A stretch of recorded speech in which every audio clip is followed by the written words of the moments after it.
কাকুলি, জানেন যে আজ 10ই মহরম অত্যন্ত তাৎপর্যপূর্ণ একটি দিন মুসলিম উম্মার জন্য। প্রতি বছরের ন্যায় এবারেও কিন্তু হোসাইনি দালান থেকে তাজিয়া মিছিলটি শুরু হয়েছে। তাজিয়া মিছিলটি কিন্তু বিভিন্ন সড়ক প্রদক্ষিণ করবে। ইমামবাড়া থেকে শুরু করে বকশীবাজার হয়ে আজিমপুর হয়ে তারপরে নিউ মার্কেটের সামনে দিয়ে সায়েন্স ল্যাব দিয়ে এটি কিন্তু চলে যাবে। তাদের একটি অস্থায়ী যে কারবালার প্রান্তর সেটি বানানো হয়েছে, প্রতীকী কারবালার প্রান্তর জিগাতলা যেই লেক রয়েছে সেই লেকে গিয়ে শেষ হবে।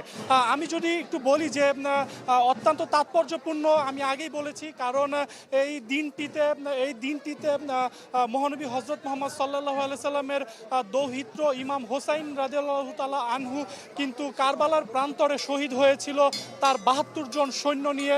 আপনারা জানেন যে আসলে এই ইমাম হোসাইনের যেই শহীদ হওয়ার পেছনের যেই ঘটনা সেটি কিন্তু মুসলিম সমাজের জন্য, মুসলিম উম্মার জন্য একটি দিক নির্দেশনা, এবং তিনি যে সত্য প্রতিষ্ঠা করার জন্য নিজের আত্মত্যাগ তিনি স্বীকার হয়েছেন সেটি কিন্তু স্পষ্ট। কারণ তিনি কিন্তু অন্যায়ের কাছে মাথা নত করেননি, তিনি কিন্তু অসত্যের কাছে মাথা নত করেননি। তিনি মুসলিম সমাজকে তিনি শিক্ষা দিয়ে গেছেন কিভাবে ইসলাম ধর্ম তার নানার দেখানো পথ, অর্থাৎ হজরত মোহাম্মদ সাল্লাল্লাহু আলাইহি সাল্লামের দেখানো পথে কিভাবে ধাবিত হবে সেটি কিন্তু তিনি স্মরণ করিয়েছেন আমাদের।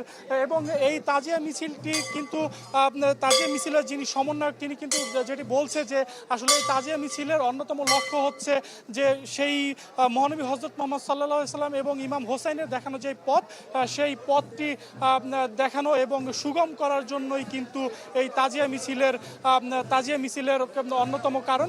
এই ছিল ইমামবাড়া থেকে সর্বশেষ, পরবর্তী আপডেট জানাবো। কাকুলি, নগদের কাছে সব গ্রাহকই প্রিয়, তাই তো সারা দেশে ক্যাশ আউট চার্জ সবচেয়ে কম।